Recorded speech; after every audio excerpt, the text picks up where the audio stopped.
Hi ಎಲ್ರಿಗೂ, ಇವತ್ತು ಹಲಸಿನಕಾಯಿ ಕೊದ್ದೆಲ್ ಮಾಡೋ ವಿಧಾನವನ್ನು ನೋಡೋಣ.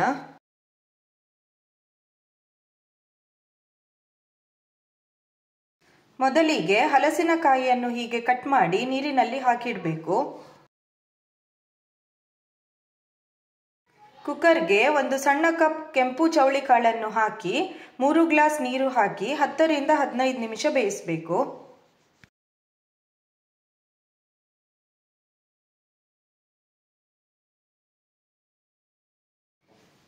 ಮಿಕ್ಸಿಗೆ ಒಂದು ಸಣ್ಣ ತೆಂಗಿನಕಾಯಿಯ ತುರಿ, 10 ರಿಂದ 12 ಹುರಿದ ಕೆಂಪು ಮೆಣಸು, ಸಣ್ಣ ತುಂಡು ಹುಣಸೆ ಹುಳಿ, ಸ್ವಲ್ಪ ನೀರು ಹಾಕಿ ನುಣ್ಣಗೆ ಗ್ರೈಂಡ್ ಮಾಡಿ.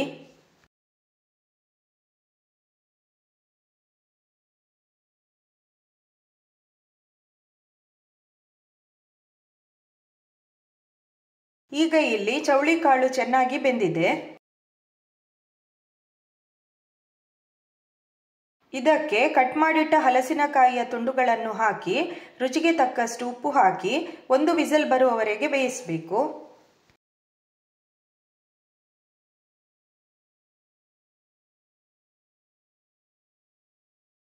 ಈಗ ಇದನ್ನು ಪಾತ್ರೆಗೆ ಹಾಕಿ ಗ್ರೈಂಡ್ ಮಾಡಿಟ್ಟ ಮಸಾಲೆಯನ್ನು ಹಾಕಿ ಕುದಿಯಲು ಇಡಿ.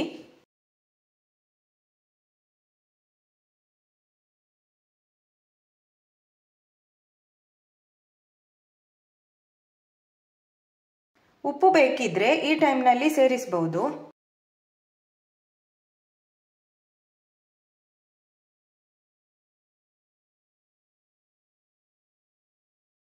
ಚೆನ್ನಾಗಿ ಕುದಿ ಬಂದ ಮೇಲೆ ಇದಕ್ಕೆ ಒಗ್ಗರಣೆ ಹಾಕಬೇಕು.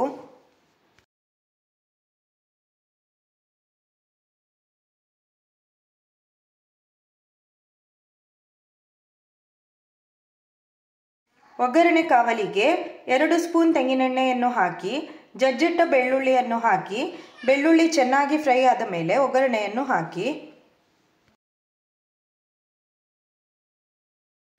ನನ್ನ ಈ ರೆಸಿಪಿ ಇಷ್ಟ ಆದರೆ ಲೈಕ್, ಶೇರ್ ಮತ್ತು ಕಮೆಂಟ್ ಮಾಡಿ ಹಾಗೂ ನನ್ನ ಚಾನೆಲ್ ಅನ್ನು ಸಬ್ಸ್ಕ್ರೈಬ್ ಮಾಡಿ. ಇನ್ನೊಂದು ಹೊಸ ರೆಸಿಪಿಯೊಂದಿಗೆ ಮತ್ತೆ ಸಿಗೋಣ. ಬಾಯ್ ಎಲ್ರಿಗೂ.